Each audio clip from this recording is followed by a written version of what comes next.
Bom dia, galerinha do 7º ano!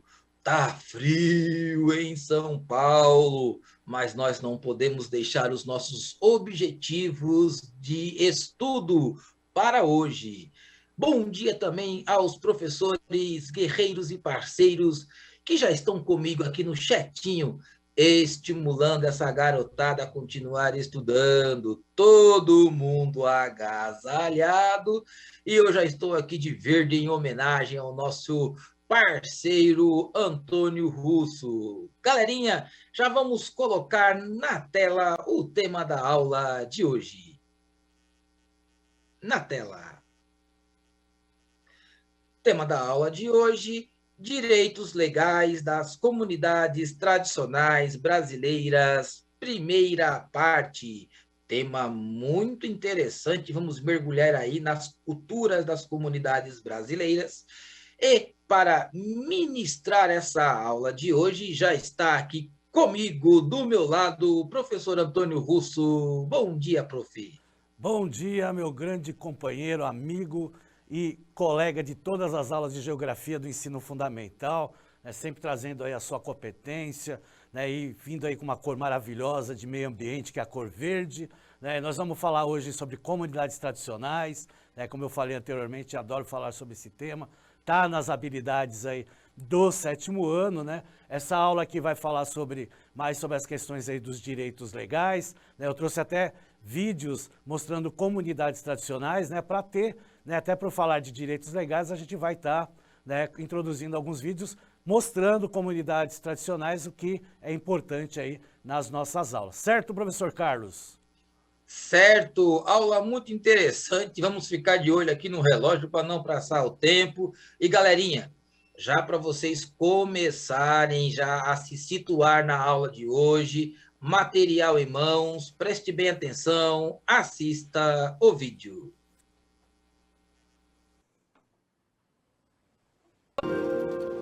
A equipe do Repórter Eco viajou ao interior do Maranhão para conhecer um exemplo de comércio justo e solidário a partir do uso sustentável do babaçu, espécie nativa da família das palmeiras. A coleta da castanha e a extração do óleo são fontes de renda de uma comunidade liderada por mulheres. As quebradeiras de coco ficaram famosas pela conquista da lei do babaçu livre, que garante o livre acesso às plantações.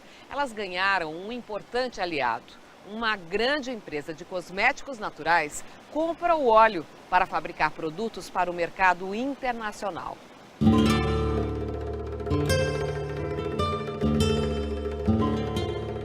Na imensidão da paisagem, sob o céu azul do interior do Maranhão, se avista um dossel de palmeiras. Dizem que no passado havia muito mais babaçu, espécie nativa do norte do Brasil. Ela ocorre na chamada Mata dos Cocais, área de transição, onde Caatinga, Cerrado e Amazônia se encontram. Esta palmeira pode chegar a 30 metros de altura e produzir em média ao ano de 3 a 5 cachos com centenas de cocos. Tudo nesta palmeira é aproveitado. A folha seca, por exemplo, cobre telhados e pode ser usada em cestarias. O tronco, aproveitado em construções rústicas. O fruto do babaçu pode conter até 6 castanhas como essa, de onde se retira principalmente o óleo para a indústria cosmética, mas também azeite e leite, que são muito utilizados na culinária local. Dessa parte mais esbranquiçada, o mesocarpo, se faz uma farinha nutritiva, que é misturada a bolos e mingaus. E da casca se faz o carvão. Da palmeira não se perde nada e depois de décadas, quando cansada de produzir ela cai, vira adubo orgânico para a terra. Na região central do Maranhão, no Médio Mearim, a semente do babaçu sempre foi garantia de sobrevivência de várias famílias. No povoado de São Manuel, no município de Lago do Junco, a gente conhece a Dona Ivete, que criou a família com os frutos da palmeira. Pode entrar? Pode sim. Dá licença.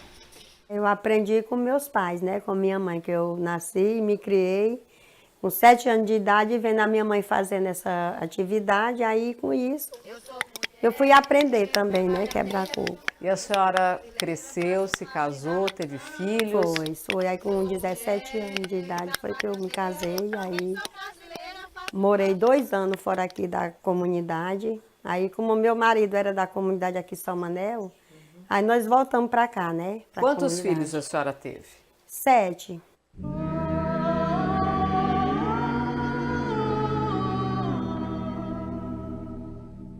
A história desta mulher é também a de tantas outras que se organizaram num movimento social que ganhou força a partir da década de 70.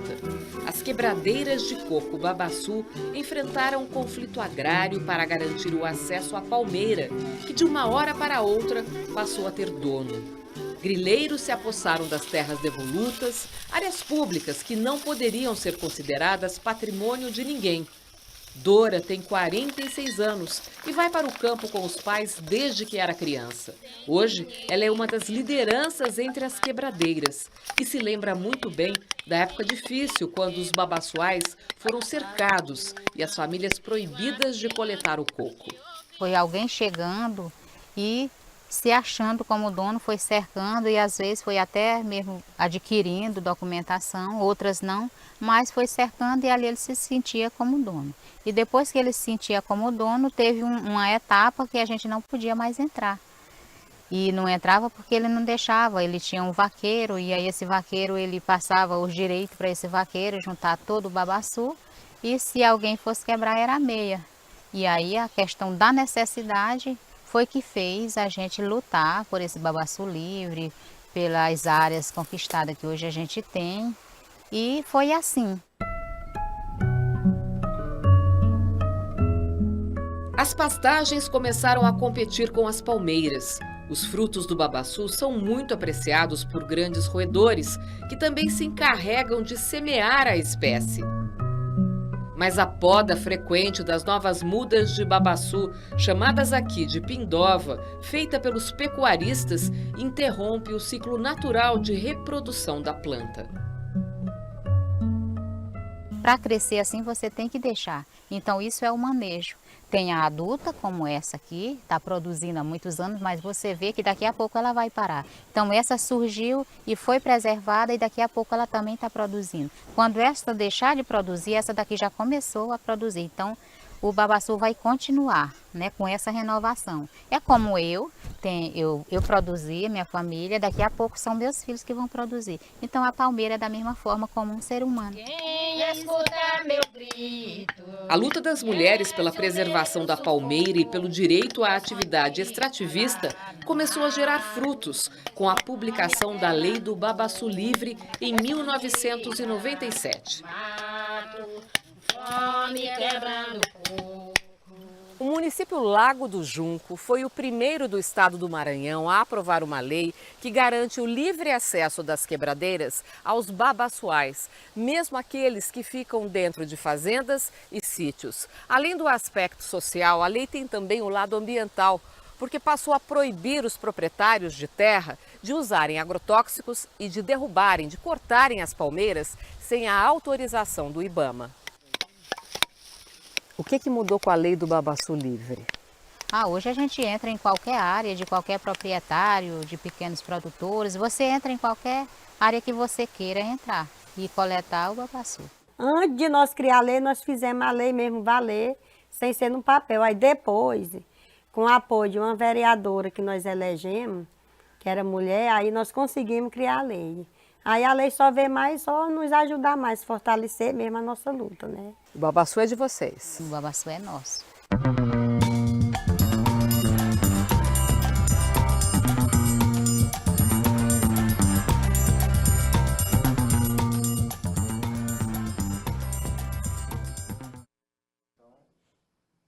Aí que legal. Então, quando a gente fala sobre a questão aí do vídeo, quebradeiras de coco do babaçu, então a gente está falando de direitos legais. Então, nada melhor do que a própria comunidade, né, que vive nessas questões aí dos seus direitos, né, em viver em paz, de ser produtivo da maneira que eles desejam, principalmente na sua própria terra de origem, melhor passar aí um vídeo mostrando, né, a realidade desse povo aí que é maravilhoso, tá certo? Mas por falar assim na questão de direitos, eu vou passar algumas legislações, né, no intervalo desses vídeos que nós estaremos passando aí para vocês. Então vamos lá para a próxima tela.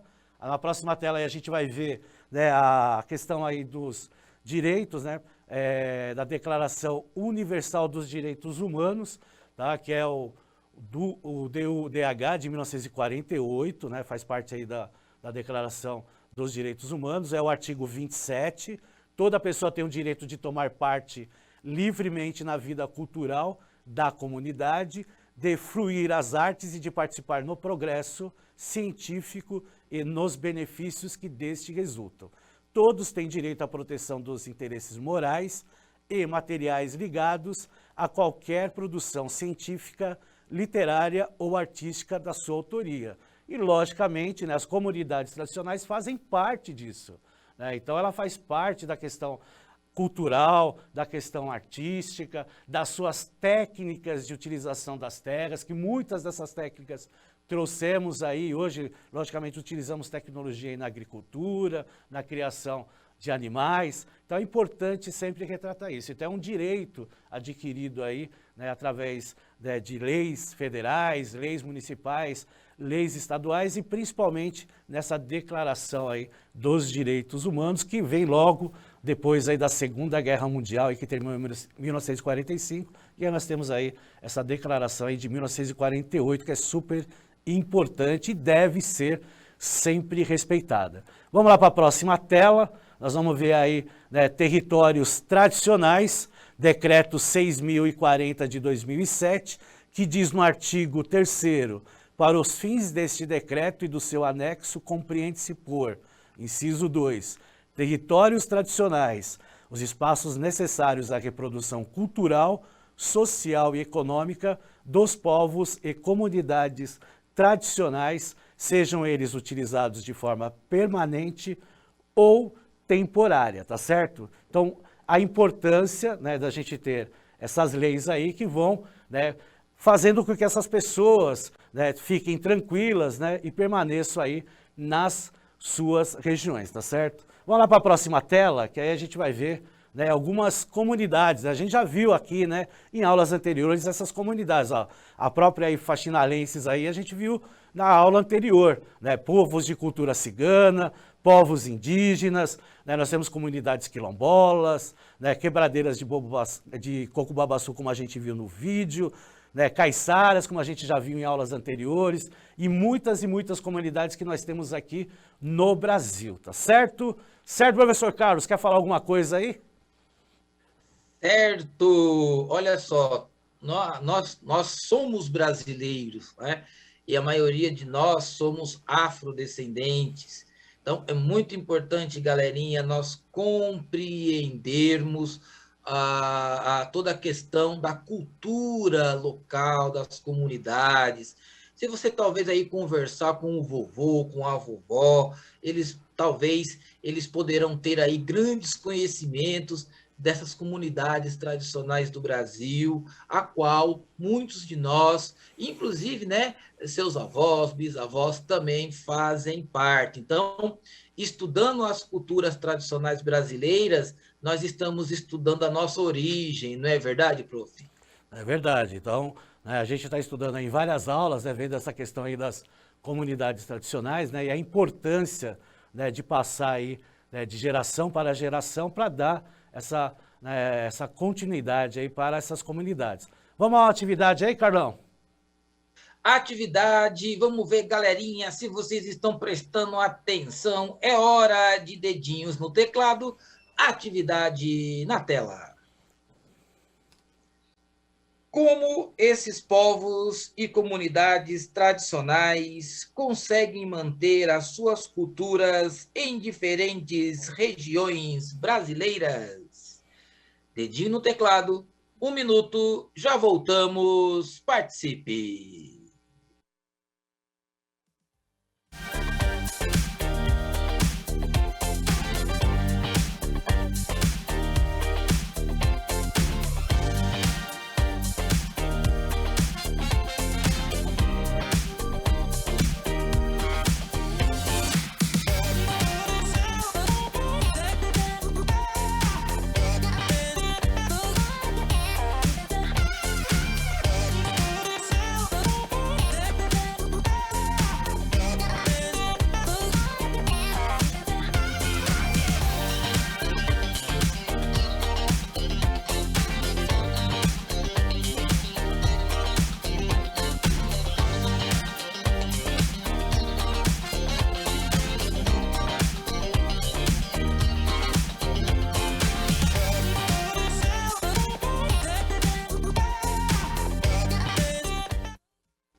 Voltamos para a interação. Professor Antônio Russo, as respostas estão subindo rapidamente. Isso significa que os estudantes estão participando. E, claro, as respostas no 7º ano também seguiram aí um caminho, uma direção. Os estudantes estão respondendo que eles mantêm a cultura viva, passando de geração em geração. Os conhecimentos que eles produzem passam de geração em geração e assim, ao longo do tempo, a cultura vai se imortalizando. Perfeitamente, né? Não tem nem o que comentar, né, Carlos? Tá perfeita as respostas aí dos alunos aí do chat, né? Passa de geração para geração e principalmente respeitar, né, as culturas, né, e esses povos aí permanecerem sempre nos seus locais para eles, né, estarem crescendo, né, se multiplicando e, logicamente, transferindo essas informações para nós. Carlos, eu mesmo já vou passar, né, a questão do vídeo aí, né, para ir rápido, para a gente não perder tempo, né, porque tem mais um outro vídeo que é muito legal. Vocês vão ver um vídeo falando sobre pesca sustentável, recupera a situação do pirarucu no Amazonas, tá certo? É um vídeo legal de 2018, é um vídeo curtinho, mas que é muito legal de se ver. Vamos lá. Um tipo de peixe que estava ameaçado de extinção no Amazonas agora está totalmente fora de perigo graças à pesca sustentável.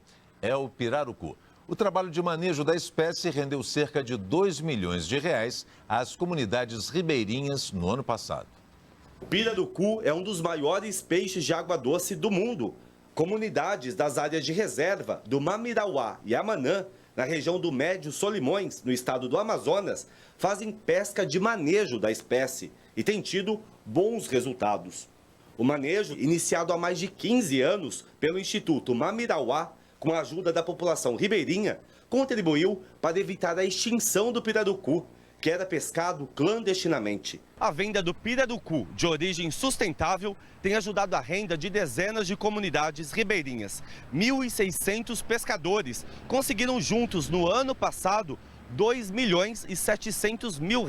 Tem a questão também da economia local, que recebe um acréscimo de recursos nesse período do manejo, quanto também depois investimentos, na compra de investimentos nas embarcações, na melhoria das embarcações. Hoje, a pesca manejada na região tem regulamentação do IBAMA, que estabelece até a quantidade de peixes que podem ser capturados. As cotas, elas são estabelecidas levando em consideração não apenas o estoque de pirarucu presente nas áreas, que já cresceu em média 427% ao longo desses anos de manejo, mas principalmente a capacidade do grupo, os apps de pesca disponíveis, as quantidades de pescadores envolvidos em cada projeto de manejo. E isso é para nós resultado de satisfação também, razão de satisfação pelo envolvimento dos grupos e cada vez mais saber que a proposta de manejo chega mais distante. Então viram aí, né? Mais, né, um exemplo aí de preservação do meio ambiente para preservação de uma comunidade, alimentação e a sua sobrevivência. Vamos lá para a próxima tela, que a gente vai ver uma outra relação política, né, que é a questão aí da Política Nacional de Desenvolvimento Sustentável dos Povos e Comunidades Tradicionais de 2007. Então, exemplos de princípios: desenvolvimento sustentável como promoção da melhoria da qualidade de vida dos povos e comunidades tradicionais nas gerações atuais, garantindo as mesmas possibilidades para as gerações futuras e respeitando os seus modos de vida e as suas tradições. Reconhecimento e consolidação dos direitos dos povos e comunidades tradicionais e a preservação dos direitos culturais e exercícios de práticas comunitárias, a memória cultural e a identidade racial e ética. Então vejam, né, o quanto é importante nós termos leis que absorvem, né, esses direitos para permanecerem e ter aquilo que nós respondemos aí de geração para a geração, né, essas culturas dessas comunidades tradicionais. E aí nós vamos ver mais um vídeo, né, que aí vai, né, retratar e ilustrar aí a nossa finalização da aula. No Vale do Jequitinhonha tem a terceira maior concentração de comunidades quilombolas no Brasil, vídeo aí de 2017. Então vamos acompanhar aí.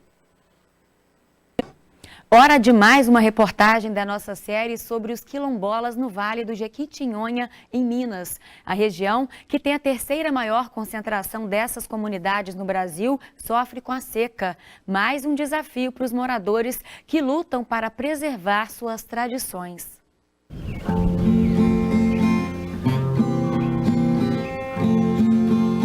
Ó meu povo aqui presente, pra vocês eu quero cantar.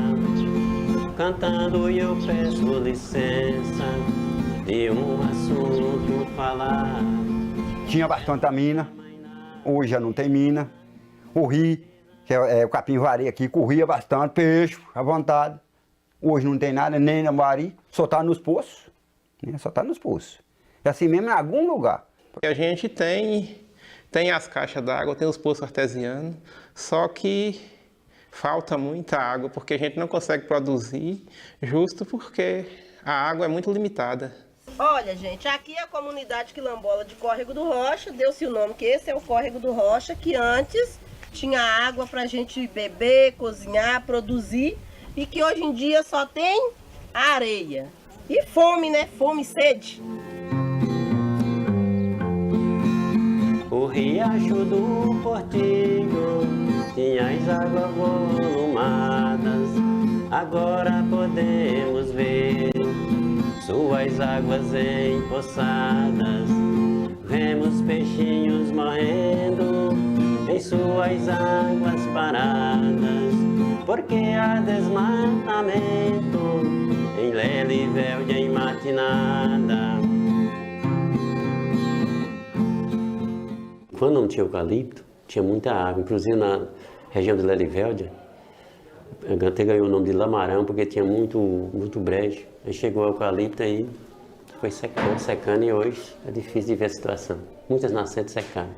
A nascente do rio, ela está em nome de propriedade, né, particular, grande empresa que está armazenando a água, né, segurando a água lá para plantio de eucalipto e pastagem de animal.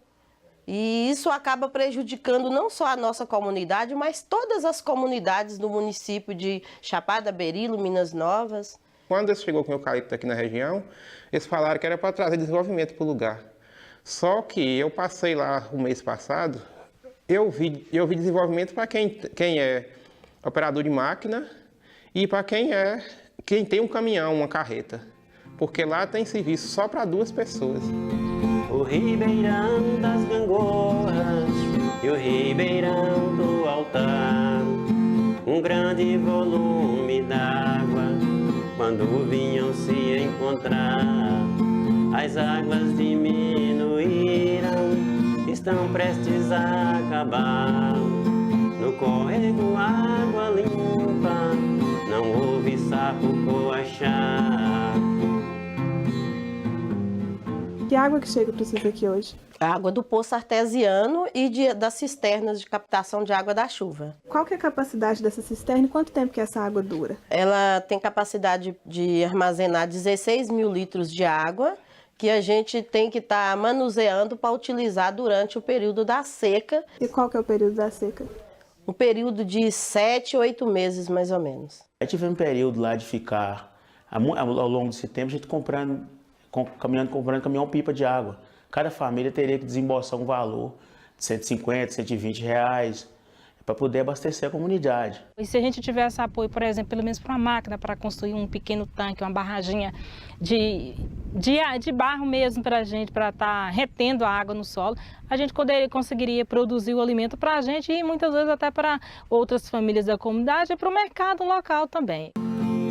A beleza de Berilo, nosso rio Araçuaí, se o homem não se cuidar, suas águas vão...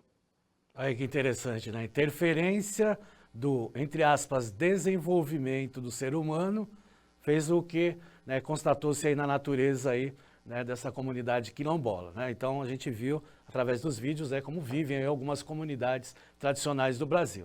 Certo, pessoal? Vou passar para o Carlos para ele se despedir aí dos queridos alunos e professores que tanto o admiram, né, Carlos? Então dá uma despedida que depois eu me despeço aqui. Galerinha, olha só, é uma alegria estar com vocês essa manhã e né, fazer parte dessa aula, mas também é uma tristeza. Olha só o que os homens fazem com a natureza em nome do progresso. Então, é lamentável, né? Essas pessoas são doutores, né? Esses que estão aí trabalhando na terra, escrevendo essas poesias, defendendo a natureza. E olha, você que mora no sítio, né? Em vários lugares aí de São Paulo, ou lá no Nordeste, onde nossas aulas também estão chegando, valorize a terra, valorize o alimento que sai da terra, valorize o meio ambiente e valorize a cultura local da sua cidade. Galerinha, abraços e até a próxima aula. Tchau, tchau, pessoal. Não esqueçam de avaliar a aula. Um abraço a todos e obrigado pela participação.